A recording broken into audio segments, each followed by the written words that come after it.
అందరికీ నమస్కారం అండి. తమిళనాడు ముఖ్యమంత్రి విజయ్ జెన్జీ నిరసనల పట్ల తీసుకున్న నిర్ణయం ఇప్పుడు దేశవ్యాప్తంగా చర్చనీయాంశమైంది.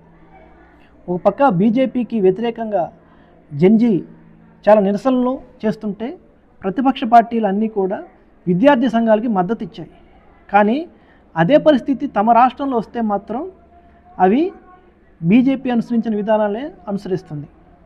ఇప్పుడు తమిళనాడులో కూడా సీఎం విజయ్ జెన్జీ నిరసనల పట్ల విద్యార్థులు ఆకర్షితులవ్వకూడదంటూ, అలాగే వామపక్ష భావజాలం వైపు అడుగులు వేయకోకుండా చర్యలు తీసుకోవాలంటూ ఉత్తర్వులు జారీ చేశారు. దీనికి సంబంధించి జిల్లా అధికార యంత్రాంగానికి, పాఠశాల విద్యాశాఖకి కొన్ని కీలక ఉత్తర్వులు జారీ చేశారు. నీట్ పేపర్ లీక్ సంబంధించి దేశవ్యాప్తంగా చాలా తీవ్రమైన స్థాయిలో ఆందోళన జరిగింది.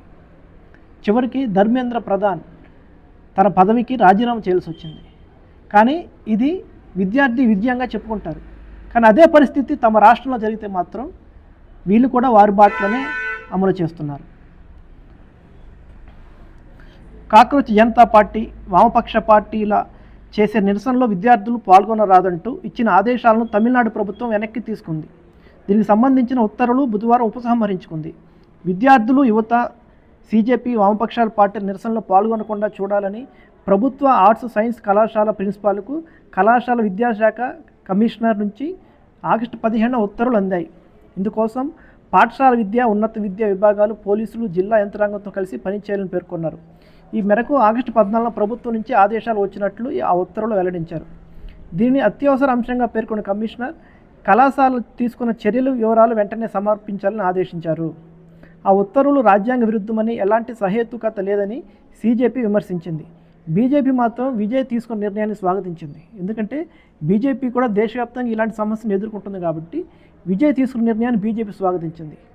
కానీ బీజేపీ ట్రాక్లో పడకుండా తను వామపక్షాలని అనవసరంగా విమర్శించానని, ఎందుకంటే తమిళనాడులో విజయ్ ప్రభుత్వం ఏర్పడటానికి తమ వంతు సహకారం అందించింది వామపక్షాలే. తమిళనాడులో బీజేపీ పాచికలు పారకుండా ఉండటానికి తన మద్దతుతో, డిఎంకే మద్దతులో ఉన్నప్పటికీ, పొత్తులో ఉన్నప్పటికీ కూడా తమిళనాడులో బీజేపీ ఎటువంటి రాజకీయ అవకాశానికి తావు ఇవ్వకుండా విజయ్కి బేషరతుగా అసెంబ్లీలో మెజారిటీ నిరూపించుకోవడానికి వామపక్షాలు మద్దతు ప్రకటించాయి. వాళ్ళు ఏ మంత్రి పదవి ఆశించలేదు. పొత్తు మాత్రం డిఎంకేతోనే ఉంటుంది. కానీ రాష్ట్రంలో అనిశ్చిత పరిస్థితి రాకూడదు, రాజ్యాంగపరమైన సంక్షోభం రాకూడదనే ఉద్దేశంతో విజయ్కి మద్దతు ఇచ్చారు. ఇప్పుడు విజయ్ చివరికి కమ్యూనిస్టులనే టార్గెట్ చేసి విద్యార్థులు అటువైపు మళ్ళకుండా ఉండటానికి కొన్ని కీలక ఉత్తర్వులు జారీ చేశారు. కానీ తన నిర్ణయాన్ని ఉపసంహరించుకున్నారు మొత్తానికి.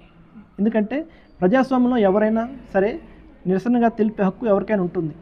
అది విద్యార్థులకి, వాళ్ళకి అన్ని విషయాలు తెలుసు కాబట్టి చాలా అంశాలపై వారు స్పందిస్తారు.